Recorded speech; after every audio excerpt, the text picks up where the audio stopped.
Welcome to the TED Ed Podcast, where we delve into the issues that shape our daily lives and drive our productivity.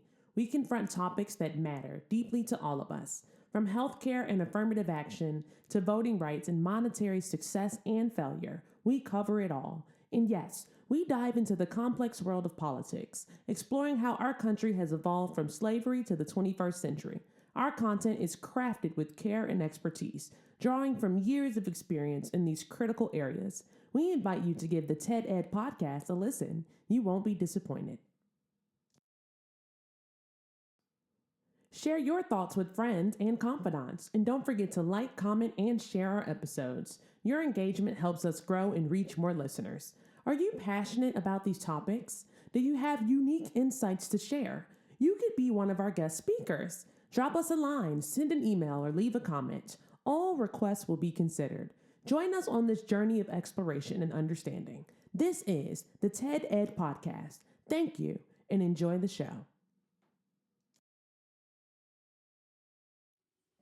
Everybody got their little niche, got their little habits that they have,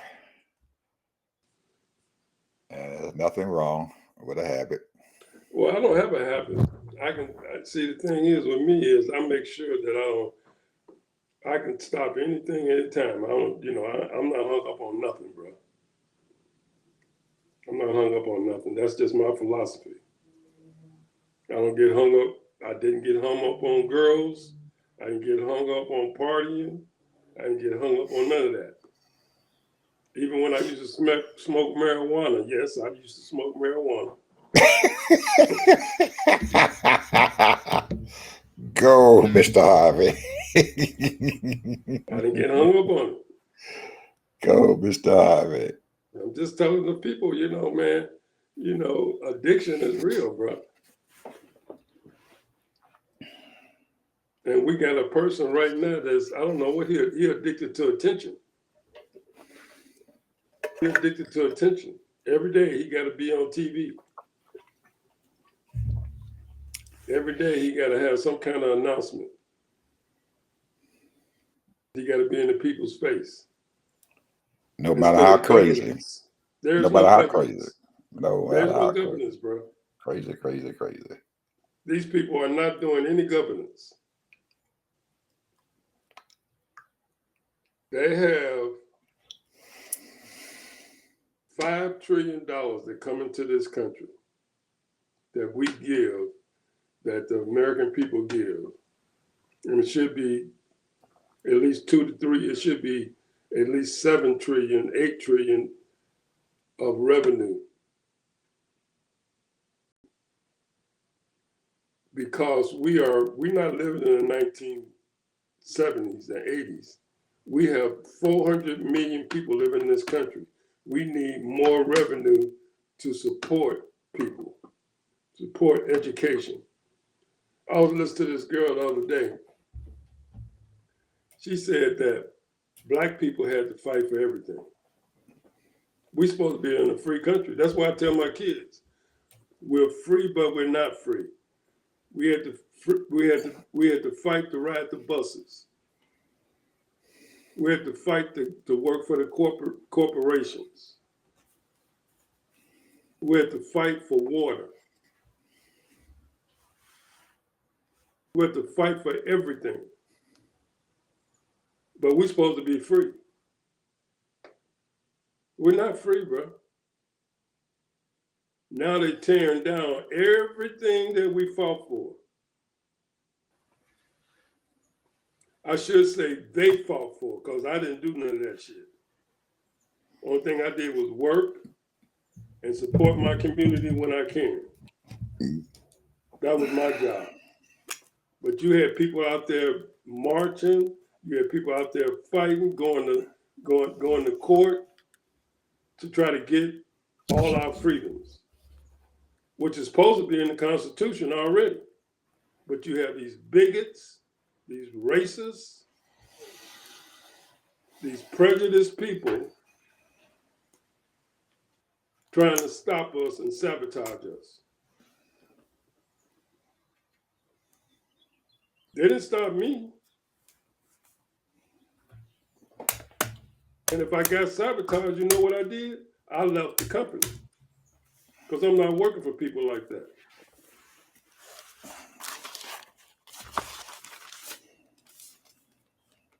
And then you wonder why, I was looking up and said, give me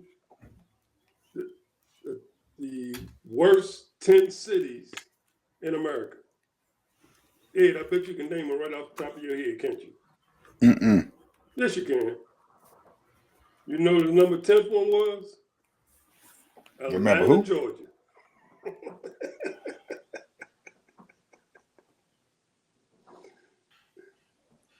We had Detroit, number 1. We had St. Louis. We got Cleveland.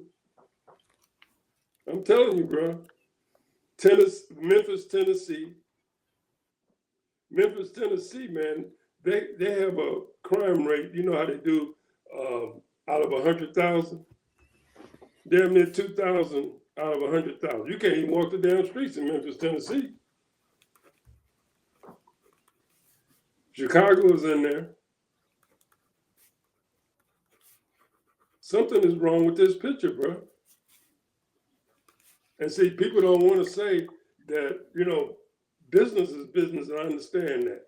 But when you start a business and build your business in this country and you make a lot of money and you say, ooh, the salaries are too high. Where can I go to get less salary? They go to another state. Then they want more money. Then that don't work. So you go overseas. Now you got all these manufacturing companies and product companies going overseas to make their product because they got way much cheaper labor. You don't have any kind of rules and regulations. And then you wonder why people are doing what they're doing. They can't find jobs. You're not investing in them in education, and it's taxation without representation because everybody pays taxes, and you're supposed to be equal. And you're not providing the same education in certain neighborhoods.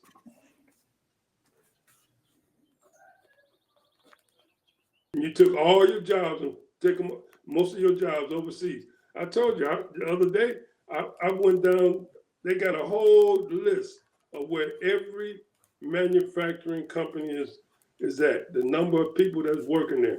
We ain't got nobody working in manufacturing, man. You only got 13 million people working in manufacturing in this country. That ain't nothing. 13 million people working in manufacturing.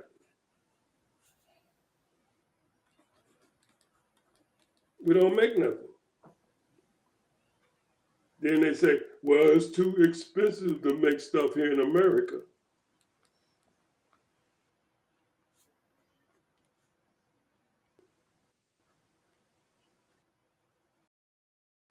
They're going to turn this country into a third war, bro. Third world war. Third world country. The only people that's going to be able to live the good life are those people that's got $10 million, $20 million. That's a fact. Might not be in our lifetime, but it's sure coming. It's sure coming. I'm telling you, it's coming, bro. You got a knucklehead. Now he's shipping everybody out, supposed to be shipping everybody out of this country, and then he's gonna allow people with $5 million to come in here. $5 million ain't no money, bro. $5 million ain't no money.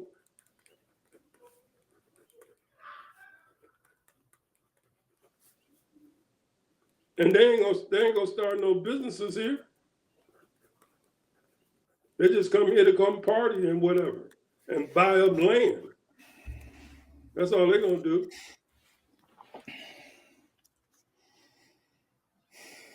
We are a whole country. That's what we are. We're a horse country. We'll sell anything and everything. You know why? Because we got so many immigrants that have a homeland.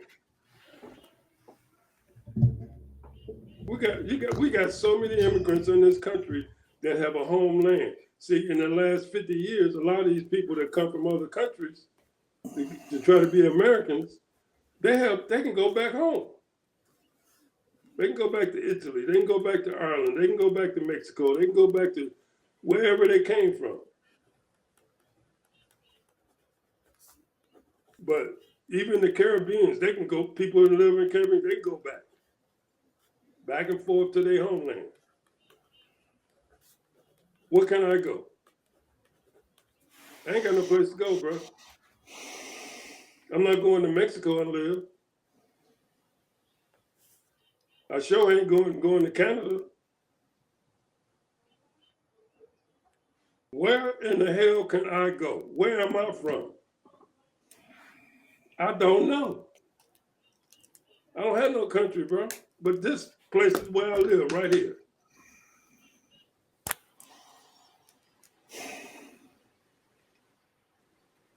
This is the only place I live is right here, and they destroying it.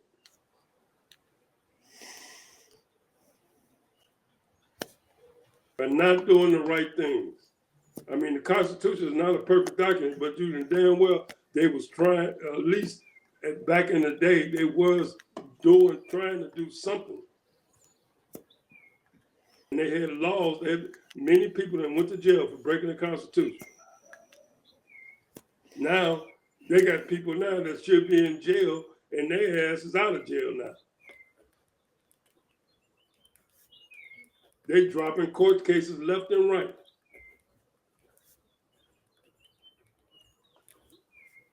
And the American people ain't rising up, bro. The only reason why, because it ain't happening to them personally. Oh, everything will be all right. It could be better. No, it's not. If you don't fight for it now, you know, the majority of the people, you got a few black men that's fighting, but the majority of the people was fighting was black women, bro. And they said, piss on y'all. Black women said, piss on y'all. Fight your own battles now. And they got people, you know, when's the last time you know that people out there marching and there's no police in the marching? But you let some black folks get in there, boy, all of a sudden they got tanks. Thank God black people are smart enough not to realize, hey, this ain't our fight. This ain't our fight, Ed. We might want to fight. We might want to be marching with you. But the point is that you white tea people that's supposed to be so liberal, so progressive, you're supposed to be out there talking to your so-called whatever they are, MAGA people, because they lost. They lost. When you spend $2 billion, if you spend $200 billion on a bomb, you got to be insane. For what? For what?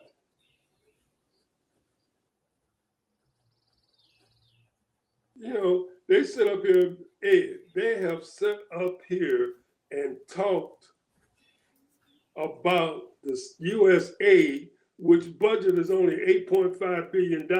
They ain't said nothing or start monitoring a lot of this other stuff.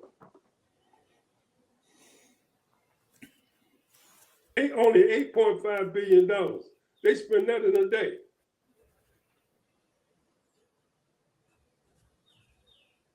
And you got people over there in all kinds of countries that's starving to death now and they got the product right there in their country. And they won't even release it. These are evil people, man. Evil people.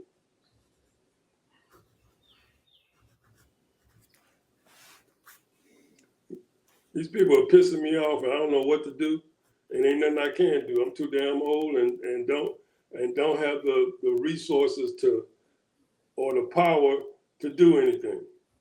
But all I know is that I see what I see, and I know what I know. I might not know everything, but I know a lot of shit. And these people are evil.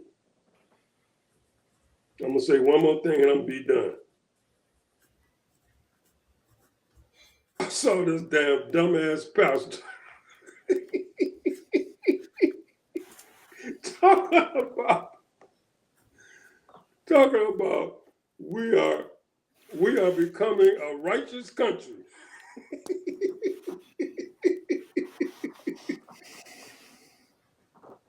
That's all I gotta say about him. He was so damn dumb, so damn ridiculous, so damn outrageous, so uninformed. I don't even want to talk about it, but he said that we're becoming a righteous country.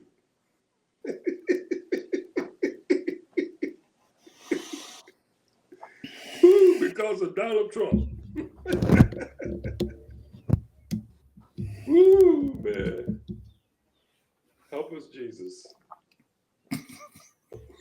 That's all I gotta You say. must have been drinking that stuff all day. You must have been drinking that wine all day. This wine ain't got nothing to do with nothing, bro. I'm going like this all the time. What are you talking about? I understand, but I'm you must have been enjoying drinking that myself. wine I all just had day. my lunch. You've been hitting that wine bottle too tough. You got deep into it. Well, Anyway, Mr. Harvey has spent about 15, well, almost 16 minutes and stuff and everything. He got to get his rant off and everything and all that. And I'm always the optimist. I get down into the dumps and I start getting nostalgic about all this other stuff going on, about everything that I thought was right. And looking back, I'm saying that this what's going on now was predicted. We knew that this was going to happen if this man won in November. There was a whole lot of people out there knew this. But they can't get past the fact that they didn't think it was going to be this bad. Can't get past the fact that we didn't think it was going to be this bad. And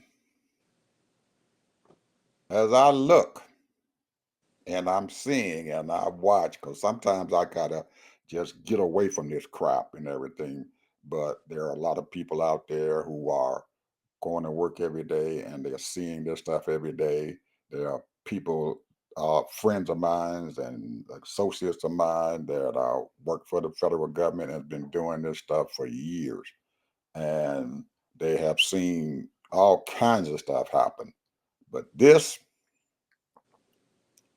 is breaking new ground. This is breaking ground that they never thought would happen. And sometimes you have to, and I spoke about this a lot of times and stuff. There are valleys and there's mountains, and we're in that valley, and we are deep into that valley. But we're going to come out of this thing if we stay strong. That's my thing. We have to stay strong, and if it takes you having to get away, and there are going to be so a lot of people, Ted, are going to lose their jobs. They're going to be losing their jobs because the federal government is the biggest employer in this country, in the world. And I have to consider sometimes that there might be some bloat and stuff there, because there's bloat everywhere you go, even in private industry. They have bloat and they know they have it. There's a certain percentage of their workforce that they figure that if they cancel them out, that they can be okay. They can bring that balance sheet back into order. But what this old boy doing is that he has taken that balance sheet and just tore it up because you cannot go out there and do what he is doing and destroy what he is destroying without hurting something real, real bad. And there has to be a voice out there that can stop this or slow him down. Can't hurt nothing but people, bro. Hold it. You spoke for 15 minutes. Go ahead. I'm just saying. And I didn't say nothing. But I'm looking at people who have closed their mouths and didn't say nothing. And are not saying anything, knowing that this stuff is wrong. It is wrong what's going on. But they're shutting their mouths and not saying anything. So my thing is, what do we have to do to get a few more people who will have a profound effect to stop what's going on? That you can't continue to do this and it'll be okay. And how do we put pressure on them to stop it? And I'm talking about those folks on the other side of the aisle that our Democratic cohorts are looking at them and they are saying to them in quietness, I know it's wrong, but I don't know what to do. I can't open my mouth. I can't be the one who puts my neck on that block. So I'm saying to my Democratic cohorts and stuff up there, even in the Senate, that you're going to have to start doing something a little bit differently and everything and dealing with this situation that is going on now, because sitting out there and talking and running off at the mouth and all that stuff is not doing anything, because we understand you don't have any power. Your thing and stuff is to get these fools and stuff, find out what you need to do to get these folks and stuff and everything to open their mouth, or to at least change their votes. So they can't keep this stuff going on. And until that happens, we're not going to be able to stop this old boy. Not going to be able to stop him. They're shutting their mouth and not saying anything. They're sitting up in there in the dead of night, putting together ideas and plans and stuff for this guy.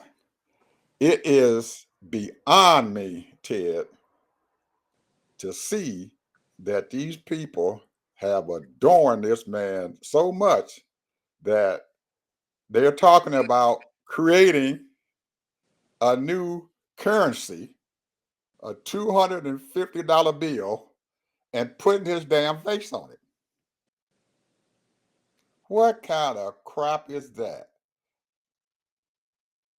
But they're bringing this stuff up. And people are looking at and I know that there are people out there that are looking at this stuff has got to be crazy. Is this the only thing that you can think about?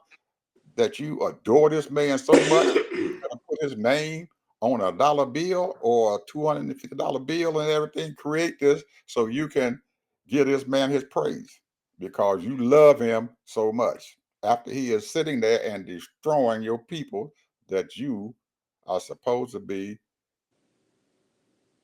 standing up there for.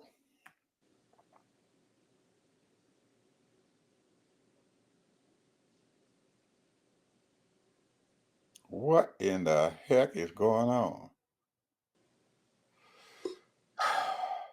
I see a lot of folks out there, they're standing up, they're doing what they have to do, and I guess they're doing the best that they can do. I don't know. They've already gone at the media. You can't believe what's coming out of the newspaper.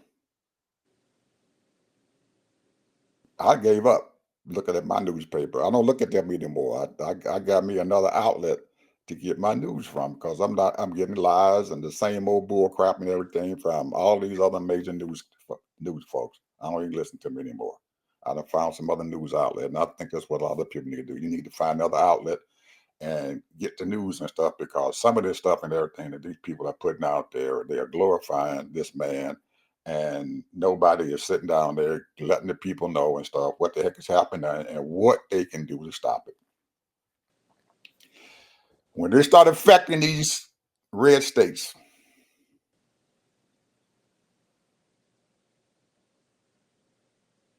you got a problem. When these farmers and stuff go broke, you're going to have a problem. When they hospitals and stuff keep going on, you got a problem. They already start messing with these people's Medicaid.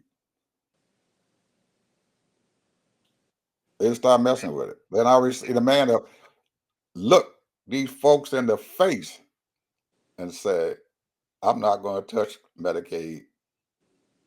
But his people are over there talking about cutting Medicaid.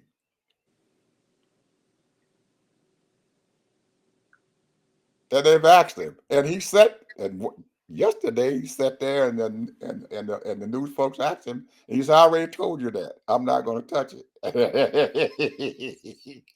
So I guess he's using words in semantics or whatever. He's not doing it, but these other folks are doing it. I didn't do it. They did it. Keeping his hands clean. I didn't do that. But anytime there's somebody over there in those ranks and stuff that's saying, I don't like this stuff, and they go out there, this Negro getting on their phone and calling them up and say, hey, you better vote for this stuff. But he's not touching it. And when the folks in the red state say, you need to give us some money, and he looks them in their faces, I don't care. I don't care. Because he's not worried about being reelected again. He's already in his second term. He will be term limited, hopefully, and he won't be able to run again. But I don't think that's in his mind. I think that he wants to stay there until the day they pat dirt in his face.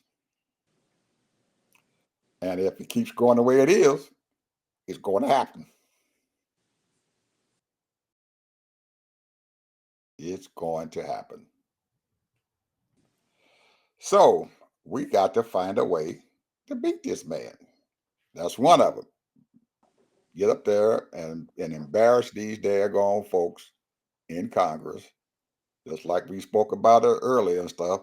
Or some of you folks need to get out there into these people's districts, into these folks' states and stuff and everything, and say, hey, these folks and stuff, you put them in office, they are selling you out.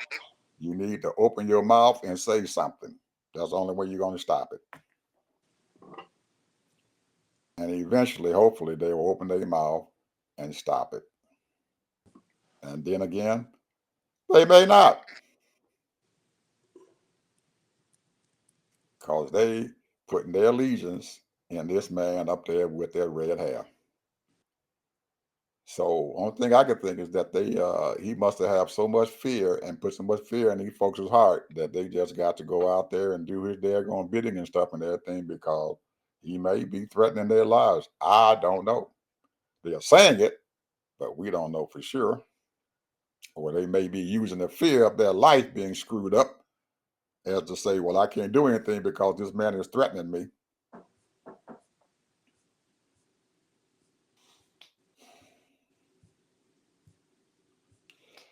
So, in essence, what I'm saying, I ain't giving up. And I don't think you guys will give up either. We ain't gonna give up. This our country, and we can't let this son of a gun go. We can't, and we got to find some kind of way to win. Now, most of us who probably watching this show weren't around when Martin Luther King was fighting these white folks below the border, and his folks were being slaughtered. They were being hung. They were being shot and killed, and nobody was doing nothing about it. None of you guys were around. Some of you all weren't. A lot of you all weren't when they were putting dogs on people, putting water hoses on folks. But I remember this man saying, and all his folks saying, ain't nothing going to turn us around. He go back home, lick his wounds, and get right back out there again the next day. Ain't nothing going to turn us around. And there were some sad, sad days, friends. I'm telling you, there were some sad, sad days when we had to feel sorry for these folks who were out there getting their behinds whooped. But I have to give them something. They kept on going every day. We watched how these kids went out there into these pharmacies and these little stands and stuff where they served the soda fountains and everything because they couldn't come in there, and they sit at these daggone soda fountain stands, and these white folks beat them down, call the police on them, throw them out of the building, and they come back there the next day and sit right back in them seats again and get their butt whooped.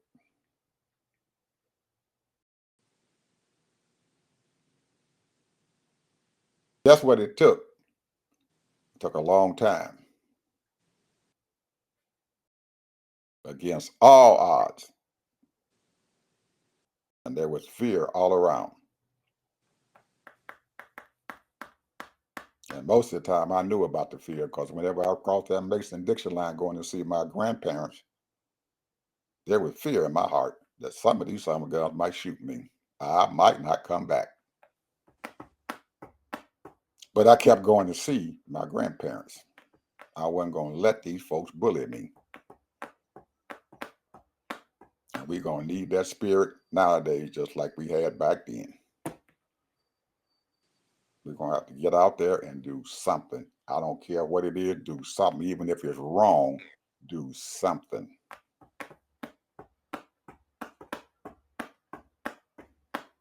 I ain't going to let that man destroy me or my folks and stuff I see out there who are getting thrown out of their jobs for nothing.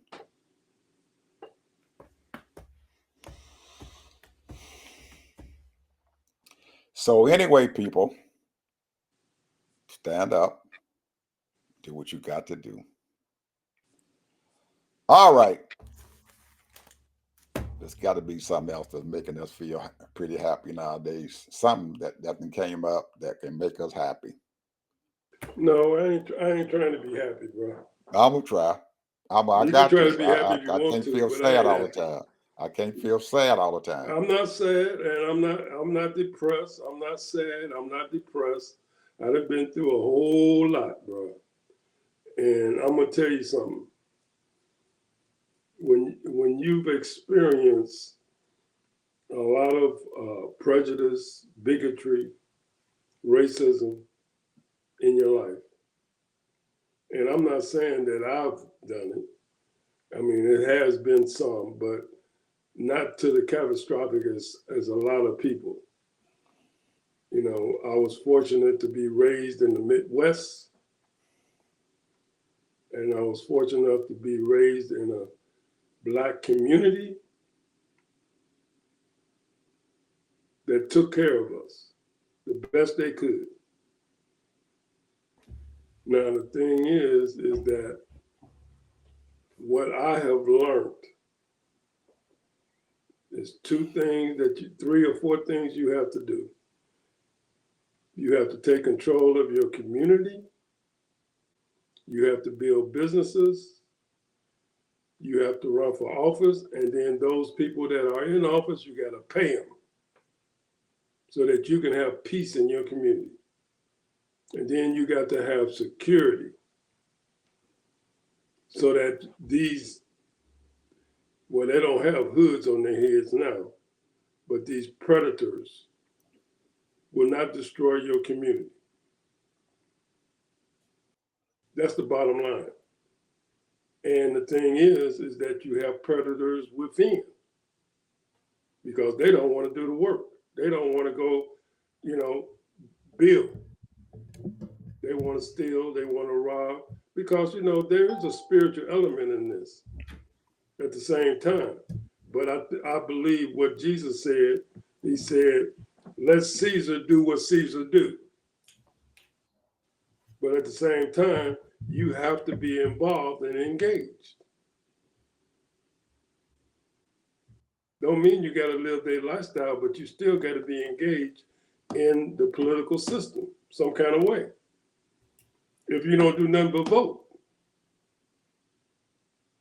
But the bottom line is that there are people that need to be engaged in all those factors. But if you want a community, because we look at all of, like I was just saying earlier in my little diatribe, we had to fight for everything.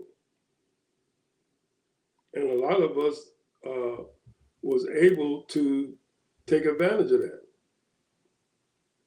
And we reaped what they fought for.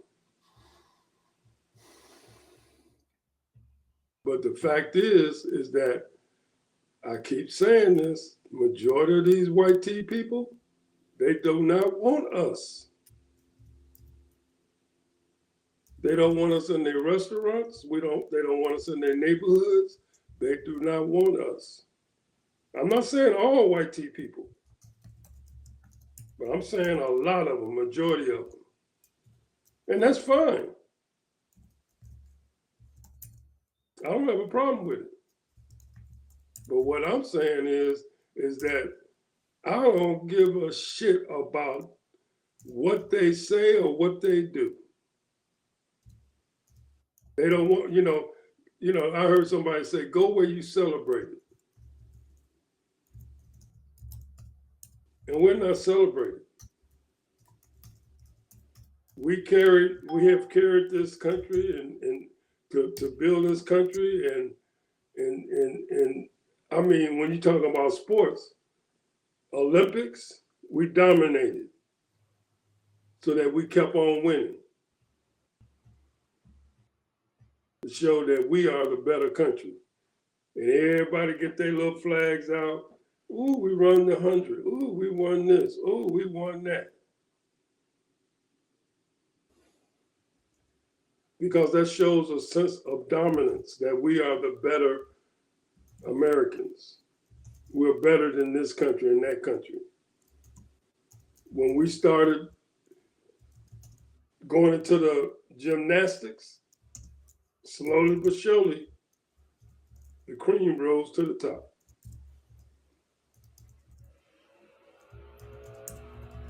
So the point is, and same thing when you get the opportunity to work in the corporate world and move up and show your worth and all of that, the opportunity comes. But a lot of times the opportunity, the ceiling is that the ceiling is the ceiling. They're not gonna let you move up. I've seen it too many times in the corporate world.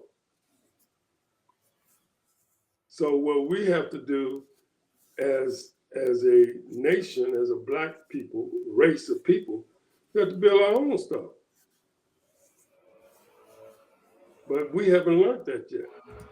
We tried it, and then we got a little lax in security and allowed white people to come destroy all our communities. Hundreds of towns that we built, hundreds, all across this country, they destroyed for no reason because of the color of our skin. We minding our own business. We have did more to build this country than anybody from any country that came in here. You look at all the inventions, all of the enhancements that we've done. Something wasn't even created, and we created it. Things that were created, we made it better.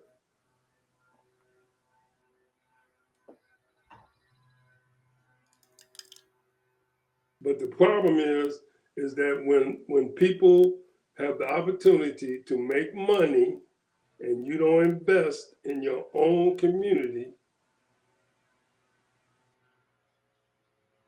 we get what we get.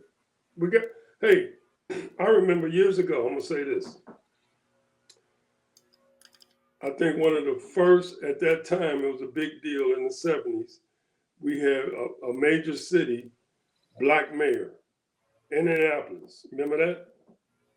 Mm-hmm. Right now, that's the worst city going, bro. Mm-hmm. We had Detroit, black mayor. Right now, that's one of the worst cities going, bro. because they deliberately sabotage. Don't put the money to invest, and then they stop doing business with those cities. Same thing with Ebony. The reason why Ebony went out of business. They deliberately stopped doing business with you, but they want us to still do business with them. Right now, Target, because there's a protest against Target, and they have lost $11 on their shares.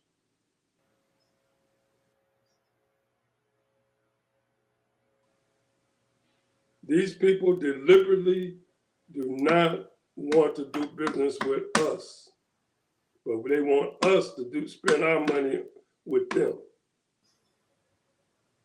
That's the locals as well as the nationals.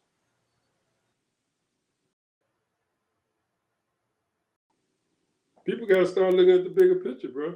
I mean, hey, I mean, after you done made $20 million, $30 million, you got $30 million in the bank, you set for life. Everything else, man, you should be looking to invest in your own community. I mean, a dollar ain't what it used to be 50 years ago, 60 years ago. We know that. But the bottom line is that there are too many smart Black people, educated people that know how to run businesses that just don't have the capital. And I've been preaching this for 50 years.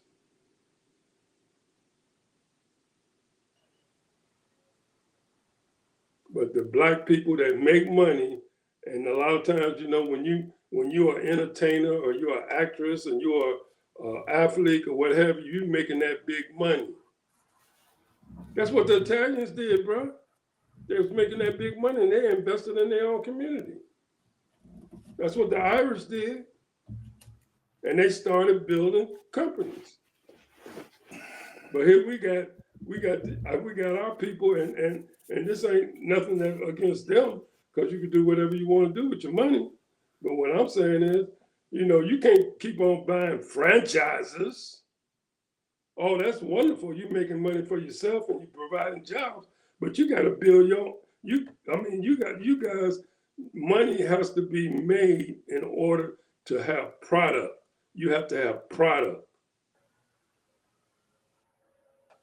If you ain't got no product, because see, they can cut you off at any time when you got a franchise, because you got to buy your product from them.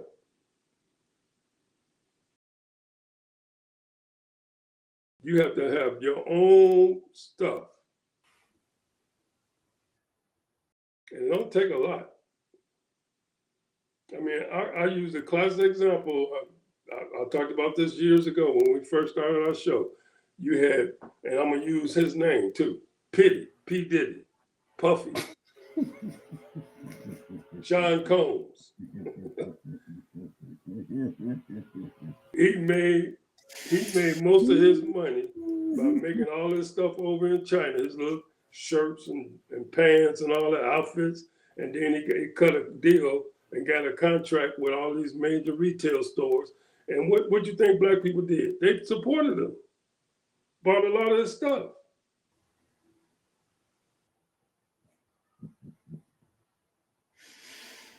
But did he make it? Did he build a manufacturing company so he keep on making his shirts? No. Anybody with common sense say, wait a minute, I can't depend on these people to make my stuff and to sell my stuff. Man, why you bring up P. Diddy?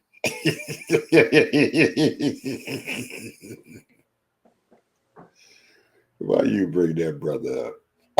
Well, whatever he do, to me, as far as I'm concerned, he was just like you have. Probably, last year might have been a good example, but today I don't know. I'm just saying. That's how he made his first $200 million. And then he tried to go in the liquor business. I will, if I had a person that I wanted to use, like I use, I probably use Magic Johnson. I use Magic, and That's a I bad probably example, bro. You don't want me to get on that case. yes I do, yes I do. That You don't man, want me to get on that case. that man worth $1 billion, and I use I don't care Michael if he Jordan the worth 2 same billion. way. I use him the same way. That them boys making money, still making money. Well, that's good for them. Ain't nobody knocking that. That's not Okay, disrespect. Teddy, we're getting close here. I'm looking down at my as you notice, I'll be looking down here at the corner down here. Right in this corner over here, there's a time thing. There's a whole list of stuff down there that I have to monitor and stuff. And I'm looking down there, and it's got a red dot in front of it. It says close to the end. No, but go ahead, man. I want to hear what you got to say. Your final words and stuff for today. I want to hear exactly what you say. Kind of summarize all that stuff that you've been talking about and Well, I'm why just and saying. why you said it. I want to know why Well, you. well, the reason why I'm saying it is that you hearing a lot of people. There's a lot of voices out there, and a lot of them are saying all the good stuff. A lot of them saying a real good stuff. But the point is, the bottom line is, this is a capitalist society. You come when you got money. People come from all over the world, come here and make money. You make money. This is what people come here to do, to make money. It's a capitalist society. If you got a product or a service, you can make money, but you have to have capital. Very few people make it with very little capital. There's a lot of people that's made it with very little capital, but a lot of people, what they're doing now, and what is the sad part about it, they're doing an LLP, they're doing limited partnerships and all that kind of stuff, and they're sharing their profits with their partners, which is usually YT people or whatever. And then, so therefore, their income and their availability for money is limited.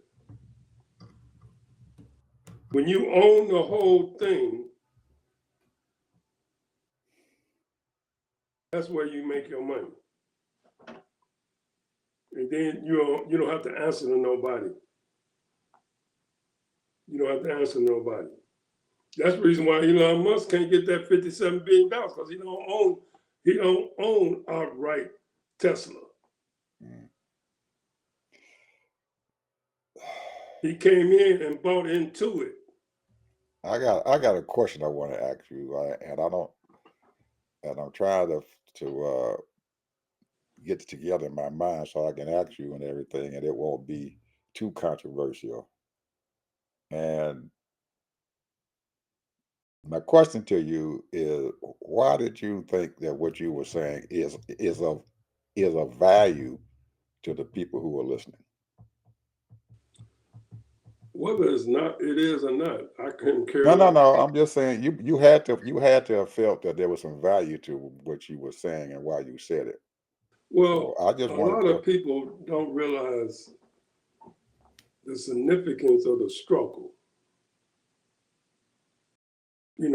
I understand the struggle from slavery until now. And a lot of times we struggle just to get a job, bro.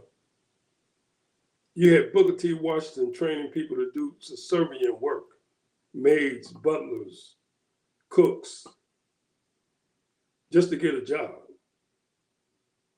to survive.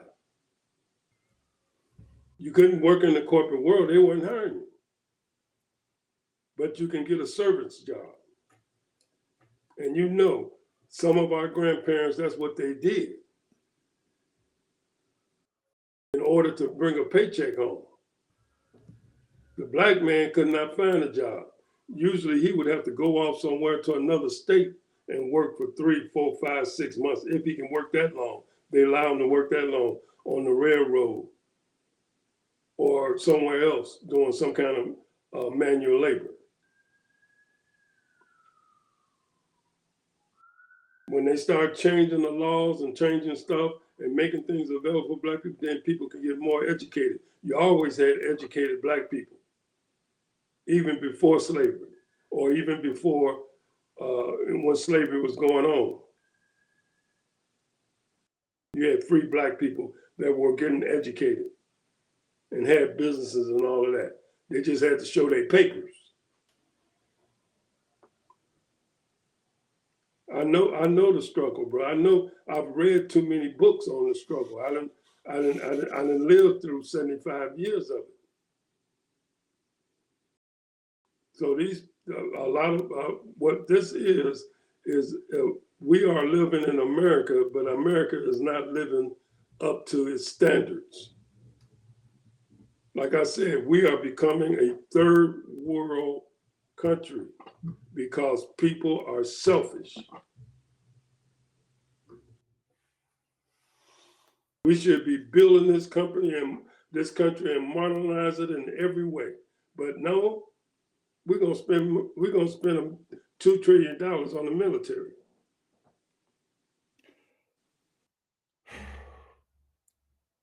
And we're gonna take all our corporations so that we can make money around the world.